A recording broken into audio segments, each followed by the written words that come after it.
जिन्होंने दीन को जाती मकासद के लिए इस्तेमाल किया उन्हें नहीं छोड़ेंगे। वज़ीर आज़म इमरान खान का बड़ा ऐलान। आंजेहानी प्रियांथा कुमारा की याद में तकरीब में कहा, तौहीन और गुस्ताखाना मामलात के केसेस में कोई वकील केस की पैरवी को तैयार नहीं होता। जजेस केस के फैसले करते डरते हैं। सानिया सियालकोट जैसे वाकयात नहीं होने देंगे। मलिक अदनान की बहादुरी पर फख्र है। सनद एजाज से नवाजा। श्रीलंकन मैनेजर के खानदान को सारी जिंदगी तनख्वाह दी जाएगी। इस्लाम में इश्तियाल अंगेजी और इंतहा पसंदी की कोई गुंजाइश नहीं। सानिया सियालकोट अलमिया है। मुलव्वस अफराद को सख्त से सख्त सजा दी जाएगी। वाक़या कुरान और सुन्नत, आइन, जमहूरियत समेत पाकिस्तानी कवानीन के खिलाफ वर्जी है। उलमाए कराम की श्रीलंकन हाई कमिश्नर से ताज़ियत। मोहन विजय वर्मा ने कहा कि दोनों ममालिक के ताल्लुकात पर असर नहीं पड़ेगा। वज़ीर आज़म इमरान खान ने यकीन दहानी कराई है कि मुजरिमों को करार वाक़ई सजा दी जाएगी। राना शमीम का बयान हलफी पीर तक ना आया तो फर्द जुर्म आयद कर देंगे। इस्लामाबाद हाई कोर्ट के रिमार्क्स। चीफ जस्टिस अतर मिनुल्लाह ने कहा, कार्रवाई आगे बढ़ाने के लिए बयान हलफी जमा होना जरूरी है। वकील से मुकालमे में कहा कि आप असल बयान हलफी राना शमीम से लें और जमा कराएं। तौहीनी अदालत केस में राना शमीम को बैरून मुल्क जाने की इजाजत देने की इस्तदा मुस्तरद। नाम ECL में डालने के लिए चीफ कमिश्नर को खत। शोकॉज नोटिस पर तहरीरी जवाब जमा करा दिया। मुआशी मुश्किलात का बेहतरीन तरीके से मुकाबला किया। मईशत पायदार तरक्की की तरफ गामज़न है।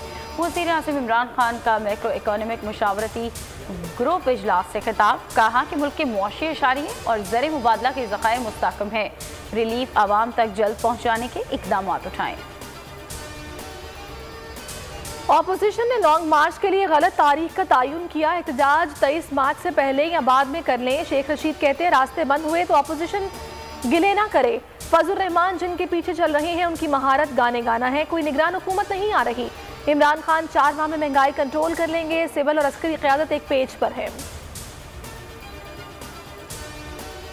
किसी दुश्मन की ज़रूरत नहीं। हुकूमत मुल्क में सियासी, फिक्री और नज़रियाती इंतशार पैदा कर रही है। एहसन इकबाल की तनकीद। बोले कि पाकिस्तान के साथ खिलवाड़ नहीं होने देंगे। संजीदा इस्लाहत की ज़रूरत है। मुल्क के चारों पहिए पंक्चर हो चुके। 23 मार्च को अवामी परेड होगी। सिंध में नए सूबे बनने चाहिए। जनूबी सूबा सिंध के लिए तमाम कुर्बानियां देने को तैयार हैं। MKM रहनुमा अमीनुल हक कहते हैं, नए सूबे के लिए धरनों समेत तमाम इक़दाम शुरू कर रहे हैं।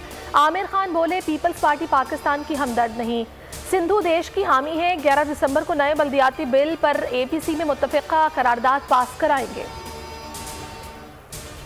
नेपरा ने कराची वालों को बिजली का बड़ा झटका दे दिया।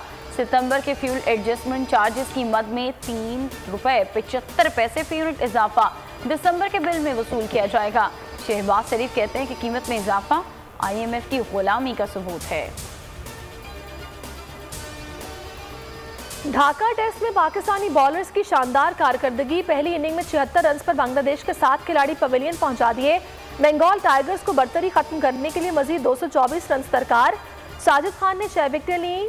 कल मैच का आखिरी रोज है। सब्सक्राइब करें और बेल दबाएं ताकि कोई खबर रह न जाए।